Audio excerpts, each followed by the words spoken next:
Hi dears, റാൻസ് വേൾഡിലേക്ക് എല്ലാവർക്കും സ്വാഗതം. ഇന്ന് നമ്മൾ ഉണ്ടാക്കാൻ പോകുന്നത് നല്ല നാടൻ രീതിയിലുള്ള ബീഫ് വരളയാണ്.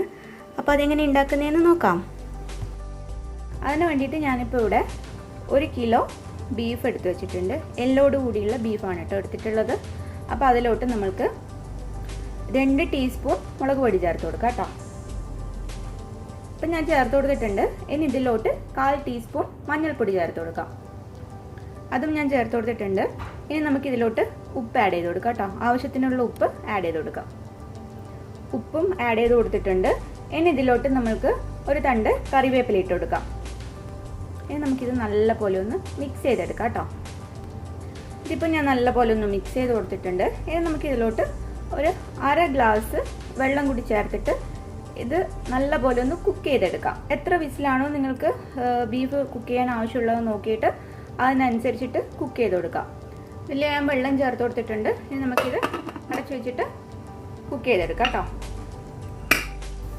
ബീഫ് അവിടുന്ന് കുക്കായി വരട്ടെ. അപ്പോഴേക്കും നമുക്ക് ഒരു പാൻ വെച്ച് കൊടുത്തിട്ട് ഒന്ന് മല്ലിപ്പൊടി ഒന്ന് വറുത്തെടുക്കാം. ആദ്യം ഇതിലോട്ട് നമുക്ക് 1 ടീസ്പൂൺ വെളിച്ചെണ്ണ ഒഴിച്ചു കൊടുക്കാം കേട്ടോ.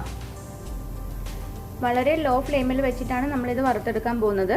നമുക്ക് ഇതിലോട്ട് 2.5 ടീസ്പൂൺ മല്ലിപ്പൊടി ആഡ് ചെയ്ത് കൊടുക്കാം കേട്ടോ. ആഡ് ചെയ്ത് കൊടുത്തിട്ടുണ്ട്. ഇനി ഇത് നമുക്ക് ചെറിയ ഫ്ലെയിമിൽ വെച്ചിട്ട് നല്ല പോലെ ഒന്ന് റോസ്റ്റ് ചെയ്തെടുക്കാം. ഇതിൻ്റെ ആ ഒരു പച്ചമണമൊക്കെ മാറി വന്നിട്ട് നല്ലൊരു സ്മെല്ല് വന്ന് തുടങ്ങും. അപ്പോഴും നമുക്ക് ഫ്ലെയിം ഓഫ് ചെയ്യാം കേട്ടോ. ഇതിപ്പോൾ അത്ര വരെ നമുക്ക് ഇതുപോലെ ഒന്ന് വറുത്ത് കൊടുക്കാം. മല്ലിപ്പൊടി നമ്മൾ ഇതുപോലെ പ്രത്യേകമായിട്ട് റോസ്റ്റ് ചെയ്തെടുക്കുന്നതാണ് കേട്ടോ നല്ലത്. ഇല്ലെങ്കിൽ നമ്മൾ കറിയിൽ ചേർക്കുമ്പോൾ ഇതിൻ്റെ ചുവ കുറച്ച് മുന്നിൽ നിൽക്കും. അപ്പോൾ ഇതുപോലെ ചെയ്ത് കഴിഞ്ഞാൽ നമുക്കത് ഒഴിവാക്കാം. അതിന് വേണ്ടിയിട്ടാണ് ഇത് ഞാൻ പ്രത്യേകമായിട്ട് റോസ്റ്റ് ചെയ്തെടുത്തിട്ട് ചേർത്ത് കൊടുക്കുന്നത്. ഇതിപ്പോൾ ഞാൻ നല്ല പോലെ ഒന്ന് റോസ്റ്റ് ചെയ്ത് വെച്ചിട്ടുണ്ട്. നിങ്ങൾ ഇതുപോലെ മല്ലിപ്പൊടി വറുത്തെടുക്കുന്നില്ലെങ്കിൽ ഫ്രഷ് മല്ലി ഒന്ന് വറുത്തിട്ട് മിക്സിയിൽ പൊടിച്ചാലും മതി. അതിനും ഒരു പ്രത്യേക ഫ്ലേവറാണ്. അപ്പോൾ അങ്ങനെ ചെയ്താലും മതി കേട്ടോ. ഇതിപ്പോൾ നമുക്ക് ഫ്ലെയിം ഓഫ് ചെയ്ത് മാറ്റി വെക്കാം. അപ്പോഴേക്ക് നമ്മൾക്ക് ബീഫിന് വേണ്ട മസാല റെഡിയാക്കാം. കടായി വെച്ച് കൊടുത്തിട്ടുണ്ട്. ഇതിലോട്ട് നമുക്ക് വെളിച്ചെണ്ണ ഒഴിച്ചു കൊടുക്കാം കേട്ടോ. ഉള്ളി ഒന്ന് വഴറ്റിയെടുക്കാൻ ആവശ്യമായിട്ടുള്ള വെളിച്ചെണ്ണ ചേർത്ത് കൊടുക്കാം. അതിലോട്ട് 2 സവാള അരിഞ്ഞത് അതുകൂടി ആഡ് ചെയ്ത് കൊടുക്കാം കേട്ടോ. നല്ലൊരു ഗോൾഡൻ ബ്രൗൺ ആവുന്നത് വരെ നമുക്കിതൊന്ന് വഴറ്റി കൊടുക്കാം കേട്ടോ. ഇപ്പോൾ ചെറുതായിട്ട് ബ്രൗൺ കളറായി വരുന്നുണ്ട്. നമുക്ക് ഇതിലോട്ട് കുറച്ച് കറിവേപ്പില ആഡ് ചെയ്ത് കൊടുക്കാം. നല്ലപോലെ ഒന്ന് മിക്സ് ചെയ്യാം. ഇനി നമ്മൾ ഇതിലോട്ട് ആഡ് ചെയ്ത് കൊടുക്കാൻ പോകുന്നത് ഇഞ്ചി വെളുത്തുള്ളി ഒന്ന് മിക്സിയുടെ ചെറിയ ജാറിലിട്ട് ചതച്ചെടുത്തതാണ് കേട്ടോ. അപ്പോൾ ഞാനിപ്പോൾ ഒരു 8 അല്ലി വെളുത്തുള്ളി എടുത്തിട്ടുണ്ട്. അതുപോലെ ചെറിയൊരു പീസ് ഇഞ്ചി എടുത്തിട്ടുണ്ട്. അപ്പോൾ നമുക്കത് ഇതിലോട്ട് ആഡ് ചെയ്ത് കൊടുക്കാം. അതുകൂടി ഞാൻ ചേർത്ത് കൊടുത്തിട്ടുണ്ട്. ഇത് നല്ല പോലെ ഒന്ന് മിക്സ് ചെയ്തിട്ട് ഇതിനാവശ്യമായിട്ടുള്ള ഉപ്പ് കൂടി ആഡ് ചെയ്ത് കൊടുക്കാം കേട്ടോ. നമ്മൾ ബീഫിൽ ഓൾറെഡി ഉപ്പ് ചേർത്തതാണ്. അപ്പോൾ ഈ ഉള്ളിക്ക് ഇതിനു വേണ്ടി ആവശ്യമായിട്ടുള്ള ഉപ്പ് മാത്രം ഇതിലോട്ട് ആഡ് ചെയ്ത് കൊടുത്താൽ മതി കേട്ടോ. ഞാൻ ഇതിലോട്ട് ഉപ്പ് ആഡ് ചെയ്ത് കൊടുത്തിട്ടുണ്ട്. ഇനി ഇതിലോട്ട് നമ്മൾ ആഡ് ചെയ്ത് കൊടുക്കാൻ പോകുന്നത് ഒരു തക്കാളി കട്ട് ചെയ്തതാണ്. അപ്പോൾ അതുകൂടി ആഡ് ചെയ്ത് കൊടുക്കാം.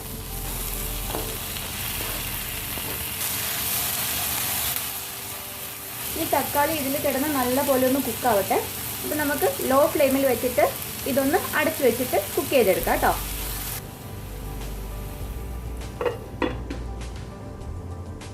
നമ്മൾ നേരത്തെ വറുത്ത് വെച്ച് മല്ലിപ്പൊടി ഉണ്ടല്ലോ, അത് ഞാൻ മിക്സിയുടെ ചെറിയ ജാറിലിട്ട് ഒന്ന് പൊടിച്ചെടുക്കാൻ പോകുന്നതാണ്.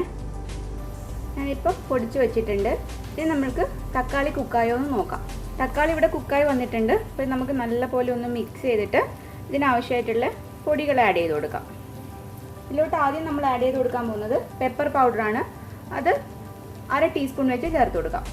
ഇനി നമ്മൾ ഇതിലോട്ട് ആഡ് ചെയ്ത് കൊടുക്കാൻ പോകുന്നത് നമ്മളിപ്പോൾ പൊടിച്ച് വെച്ച് മല്ലിപ്പൊടിയാണ്. അപ്പോൾ അതുകൂടി ആഡ് ചെയ്ത് കൊടുക്കാം കേട്ടോ. നമ്മൾ 2.5 ടീസ്പൂൺ മല്ലിപ്പൊടിയാണ് വറുത്തെടുത്തത്. അത് ഞാൻ മിക്സിയുടെ ചെറിയ ജാറിലിട്ട് പൊടിച്ചിട്ടാണ് ഇപ്പോൾ ഇതിലോട്ട് ആഡ് ചെയ്ത് കൊടുക്കുന്നത് കേട്ടോ. അപ്പോൾ അങ്ങനെ ചെയ്യുമ്പോൾ ഒരു പ്രത്യേക മണമാണ്, ഭയങ്കര ടേസ്റ്റ് ആട്ടോ അതങ്ങനെ ചെയ്യുമ്പോൾ. ഇതിൽ ഇനിയിപ്പോൾ പച്ചമണം മാറാൻ വേണ്ടിയിട്ടൊന്നും കാത്തിക്കേണ്ട കാര്യമില്ല. നമ്മൾ ഓൾറെഡി മല്ലിപ്പൊടി വറുത്താണ് ഇതിലോട്ട് ആഡ് ചെയ്ത് കൊടുത്തിട്ടുള്ളത്. അപ്പോൾ നമുക്കിനി ഇതിലോട്ട് നമ്മൾ കുക്ക് ചെയ്ത് വെച്ച് ബീഫ് ആഡ് ചെയ്ത് കൊടുക്കാം കേട്ടോ. ആദ്യം ബീഫിൽ നിന്നുള്ള നമുക്ക് ഈ സ്റ്റോക്ക് കുറച്ച് ഇതിലോട്ട് ഒഴിച്ചു കൊടുത്തിട്ട് ഒന്ന് മിക്സ് ചെയ്തെടുക്കാം.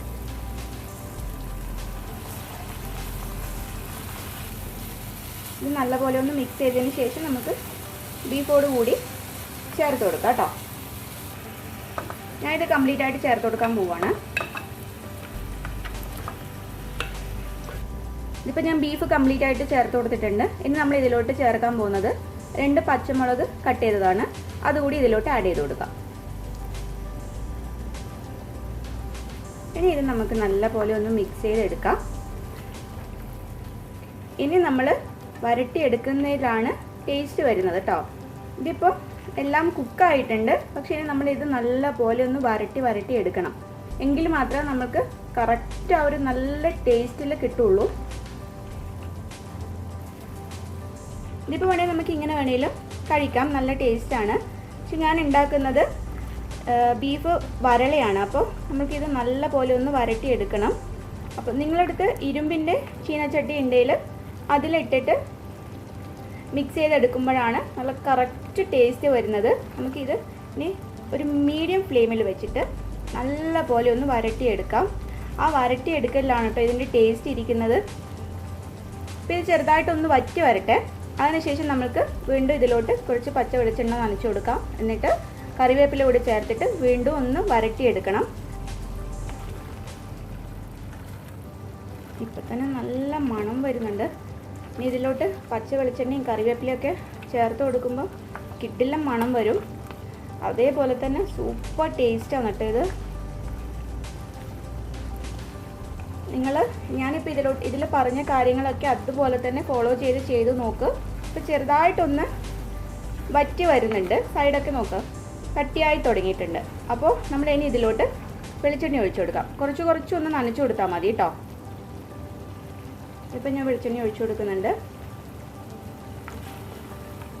ഇനി ഇതിൽ തന്നെ നമുക്ക് കുറച്ച് കറിവേപ്പില കൂടി ഇട്ട് കൊടുക്കാം. ആ വെളിച്ചെണ്ണയും കറിവേപ്പിലൊക്കെ നമ്മൾ ഇതിലോട്ട് ചേർത്ത് കൊടുത്തപ്പോൾ തന്നെ ഭയങ്കര മണം വരുന്നുണ്ട്. നമുക്ക് കഴിക്കാൻ തോന്നുന്ന ഒരു മണം വരുന്നുണ്ട്. ഇത് നല്ല പോലെ കുറച്ചുകൂടി നേരം ഒന്ന് വരട്ടിയെടുക്കാം. ഈ ഗ്രേവിയൊക്കെ ഇതിലോട്ട് ബീഫിലോട്ട് നന്നായിട്ട് പിടിച്ച് കിട്ടണം. അതിനുവേണ്ടി നമുക്കിത് നല്ല പോലെ ഒന്ന് മിക്സ് ചെയ്ത് കൊടുത്തുകൊണ്ടിരിക്കാം കേട്ടോ. ഇരുമ്പിൻ്റെ ചീനച്ചട്ടി ആണെങ്കിൽ നമുക്ക് വരട്ടിയെടുക്കാൻ എളുപ്പമാണ്. കുറച്ചുകൂടി ടേസ്റ്റും അതാണ് കേട്ടോ. എല്ലാം ഉണ്ടാക്കിയാലും ടേസ്റ്റാണ്, പക്ഷെ ഒരു എക്സ്ട്രാ ടേസ്റ്റാണ് അതിലോട്ട് ചേർത്ത് നമ്മൾ ചെയ്യുമ്പോൾ. ഇപ്പം നോക്ക്, ഇപ്പം നല്ല പോലെ മിക്സായിട്ട് ബീഫിലൊക്കെ നല്ല പോലെ പുരണ്ടിരിക്കുന്നുണ്ട്. നമുക്ക് ഇനി ഇതിലോട്ട് 1 സ്പൂണ് കൂടി പച്ച വെളിച്ചെണ്ണ നനച്ചു കൊടുക്കാം. അതിൻ്റെ മുകളിലായിട്ട് കറിവേപ്പില കൂടി ചേർത്തിട്ട് ഓഫ് ചെയ്യാം. നിങ്ങൾക്ക് മല്ലിയില ആവശ്യമുണ്ടെന്നുണ്ടെങ്കിൽ മല്ലിയില ചേർത്ത് കൊടുക്കാം. ഞാനിപ്പോൾ ഒരു നാടൻ രീതിയിലാണ് ഉണ്ടാക്കിയത്, അതുകൊണ്ട് ഞാൻ കറിവേപ്പില മാത്രമേ ചേർത്ത് കൊടുക്കുന്നുള്ളൂ കേട്ടോ. ഞാൻ പച്ച വെളിച്ചെണ്ണ കുറച്ചുകൂടി നനച്ചു കൊടുക്കുന്നുണ്ട് മുകളിലായിട്ട്. ഇതിൻ്റെ മുകളിൽ തന്നെ നമുക്ക് കുറച്ച് കറിവേപ്പില കൂടി ഇട്ട് കൊടുക്കാം.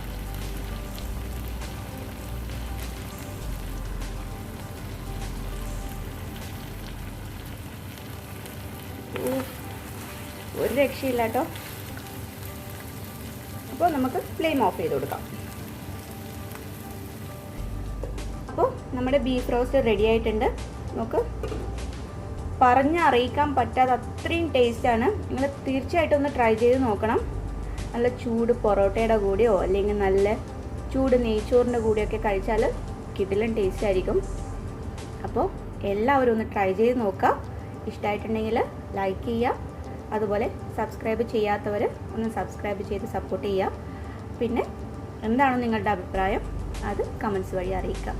Thank you dears.